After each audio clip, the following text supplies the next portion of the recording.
It seemed like just another ordinary morning. A 65-year-old man took his aging dog out to scavenge scrap like every other day.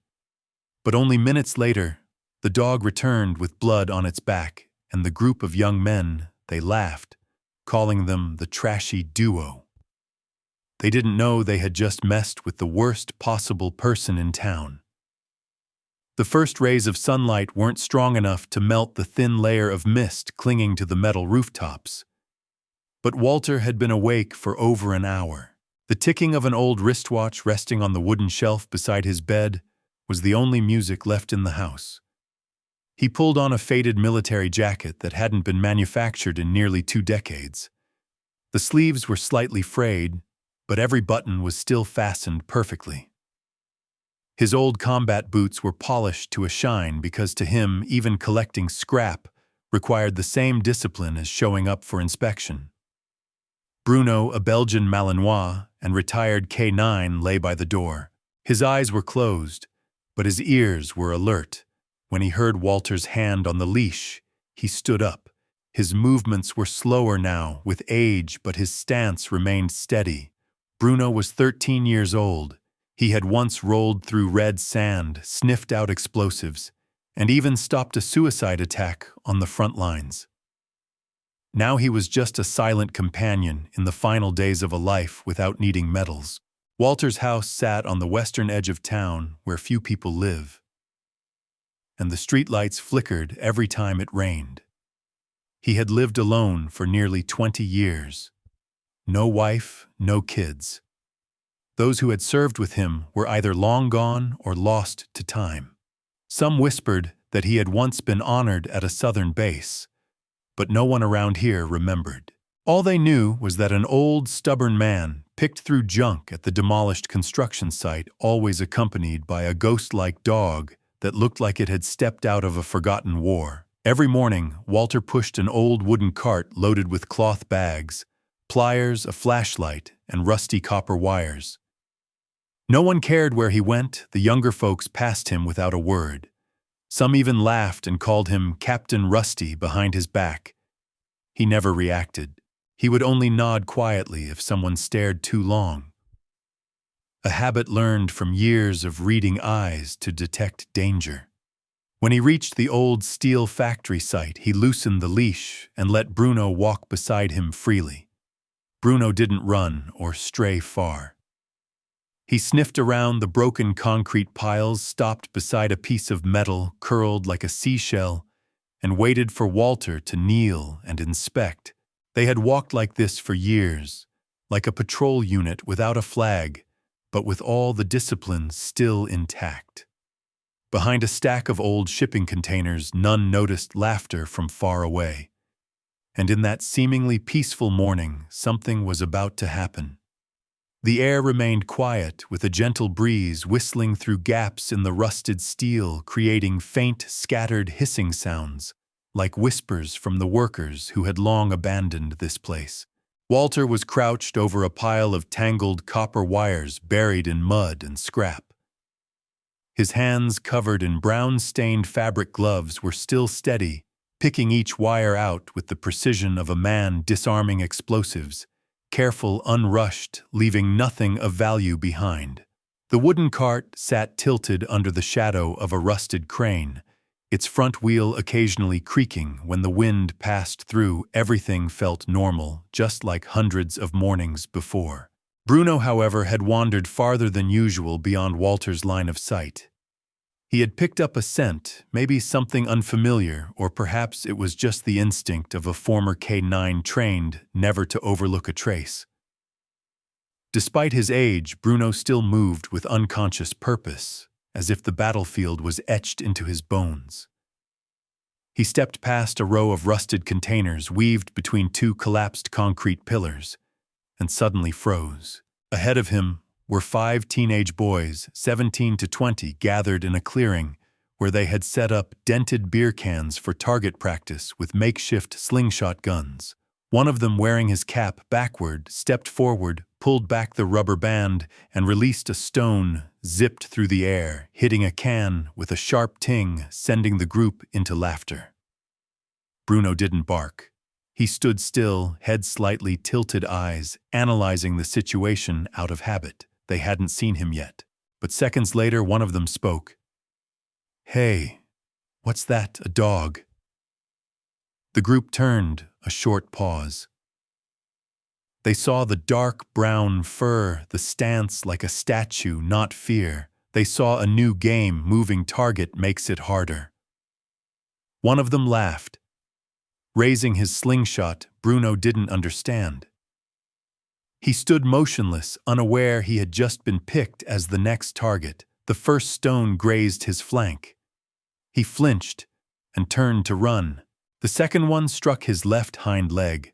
No loud sound, but deep enough to cause a sharp jolt of pain. Bruno let out a cry, not fierce but broken, and then he ran limping, leaving a trail of blood on the cold concrete behind him. Laughter echoed, distorted by the metal walls. "Military dog, huh? What a wimp, gonna go cry to your grandpa now." Bruno didn't hear the words. All he knew was one thing: get back to the only commander he had left.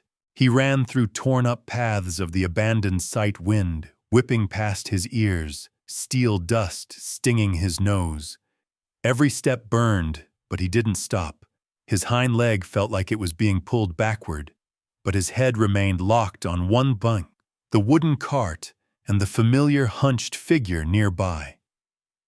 And then from behind the pile of scrap metal, Walter stood up. His hand still held a coil of copper wire, but something in his eyes had changed.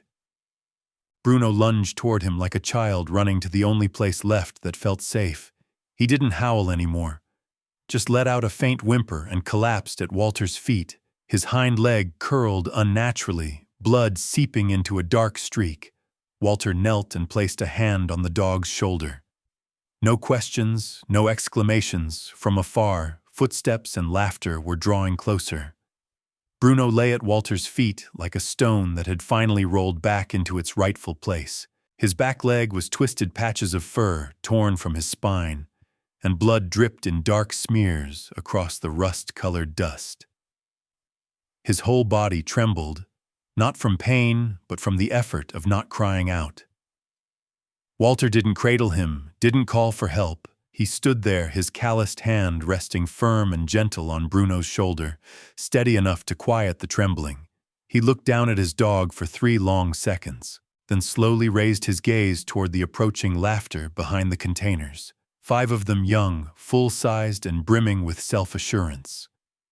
One still held the slingshot, its rubber band dangling loose like the game they'd just played wasn't over. None of them seemed to grasp what they'd just done. To them, it was just another dull morning in a boring town, another dumb prank for kicks, and the old man just background noise in their brightly colored lives. Walter said nothing. He didn't ask, "Why did you do this?" He didn't demand an apology. He stood upright, eyes locked, not angry, not judgmental, just deep, so deep that one of them involuntarily shivered. It wasn't the look of someone offended. It was the stare of a man who had seen worse, far worse, deeper wounds, greater silence from places these kids had never even read about in school. The moment hung heavy for a beat. Then one of them, the ringleader, broke it, with a scoffing laugh, launching an arrow straight into the heart of dignity. "Oh, sorry, man. We didn't know you and your junkyard mutt were a package deal." His laugh cut off mid-air like a rock skipping over frozen water. But the others chuckled along, one whistled, another raised a hand in a mock military salute and said in a cartoonish tone, "Yes, sir, Commander. Reporting in. Bruno's been wounded by a ground-fired ego missile." Bruno looked up at Walter.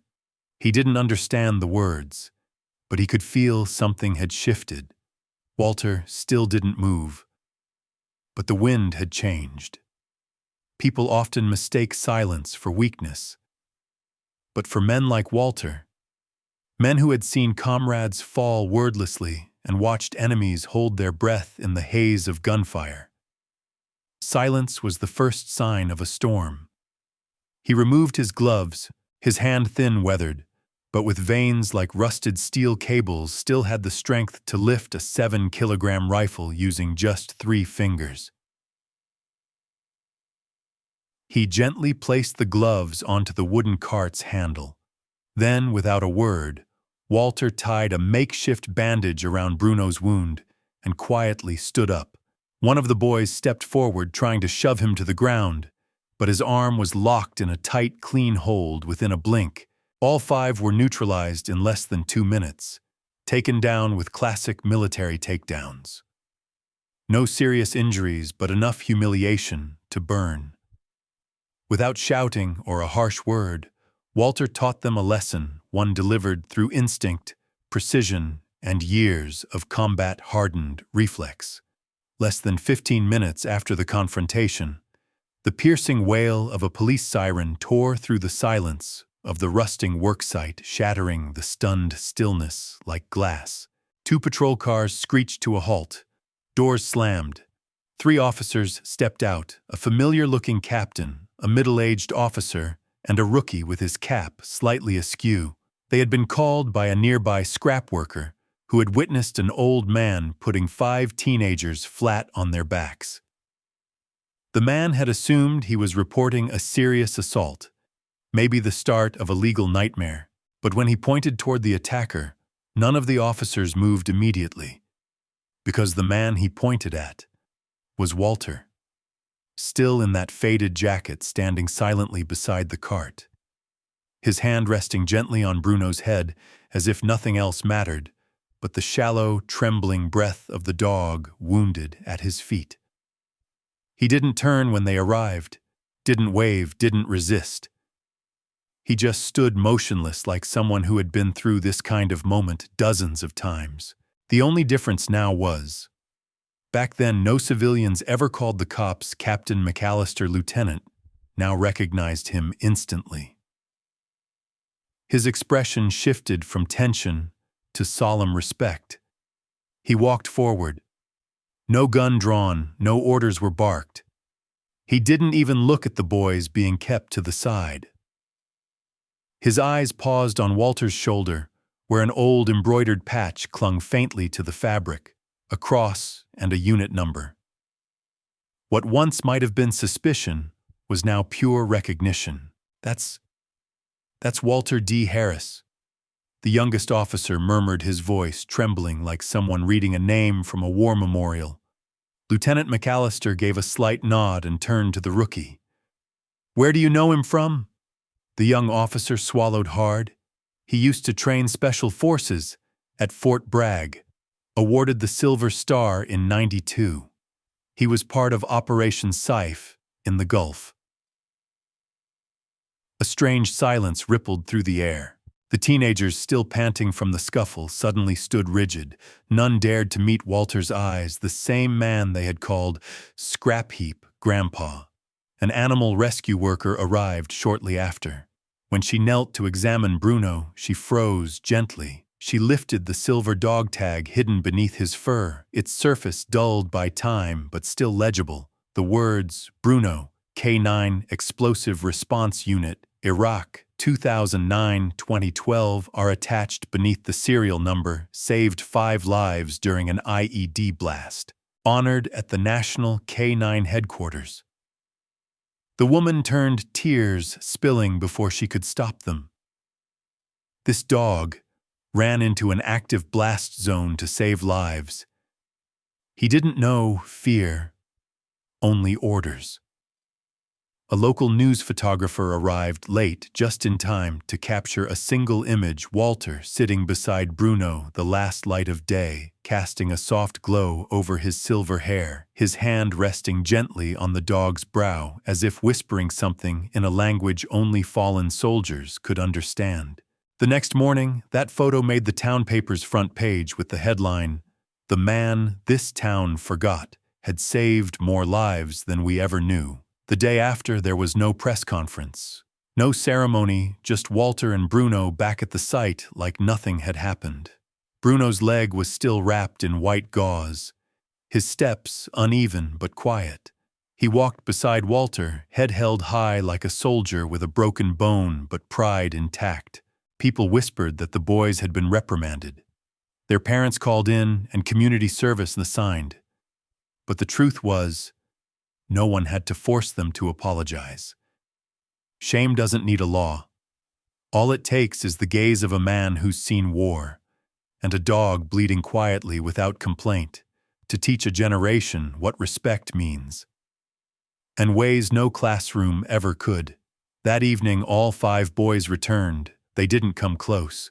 They stood at the edge of the worksite and left behind a bag of dog food and a handwritten note.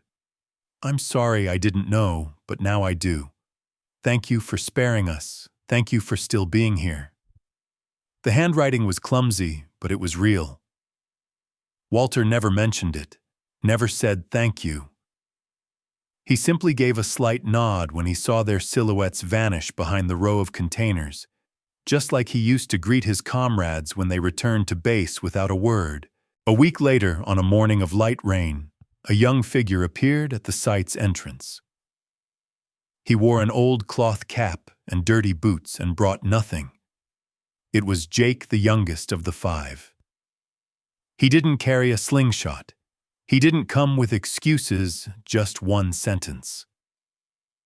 "I want to learn how to work."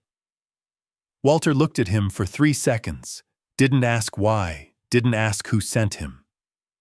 He just turned, tossed him a pair of worn-out canvas gloves, and nodded toward the cart, assessing. But after a few minutes, he stepped closer to Jake, sniffed the boy's hand, then sat down, a silent gesture of acceptance. From that day on, Jake accompanied Walter every morning. He learned how to tell aluminum from copper strip cables without getting shocked, and tie ropes, so the cart wouldn't tip over. But more importantly, he learned how to be quiet. No more music in his ears, no pointless chatter, just listening, the wind through the crane arms, the clatter of wheels, Bruno's breathing, and the footsteps of a man who had walked through war and still chose to keep walking. Jake didn't dare call him Mr. Walter. But one afternoon, as Walter bent barehanded to twist a stubborn rusted pipe, Jake blurted out, "Let me Sarge." Walter paused. No smile, no nod, but a quiet glimmer passed through his eyes like sunlight breaking through winter clouds, small but warm. Bruno lay nearby, head resting on his front paws, watching them both. As if knowing the unit had gained a new member, winter passed quietly, as though it didn't want to disturb the quiet changes blooming at that old scrapyard. The snow melted slowly, revealing streaks of rust on the containers, tracks pressed into hardened dirt, and even the faded stains where Bruno had once fallen. But somewhere beneath the cold earth, something had taken root. Bruno could walk again, though his hind leg no longer moved as it once did. He didn't chase birds or sudden noises anymore. He simply walked beside Walter, slow, steady, as if he knew nothing was left to prove, only something to protect. The wounds on his body were scars, but the wounds inside those who once mocked him were awakenings.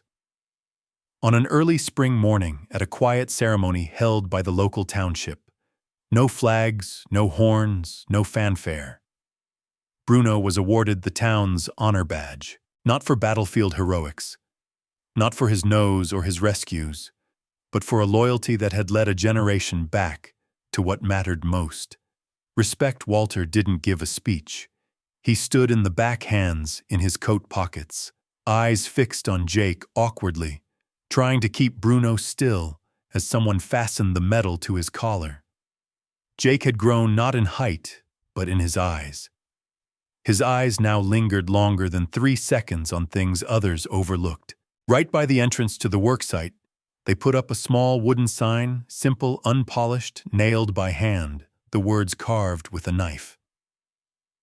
At this place, a dog was once shot, and an old soldier reminded us of what youth had forgotten: respect, silence, and those who never surrendered. There was no mention of Walter's name. No dates, but anyone who had ever been to that place, seeing the silver-haired man walking beside the limping dog, would remember. Not because he stood out, But because his quiet presence echoed within them long after their footsteps had left, Bruno looked up at the wooden sign. Somehow he seemed to understand. And Walter gently touched the dog's head, whispering something without words. If this story touched you, share it. Not because the old man was once a hero or the dog was once a soldier, but somewhere around us there are still those who quietly preserve dignity in a world that slowly forgets what that means. Like, share, and comment. I respect those who never speak up but never back down.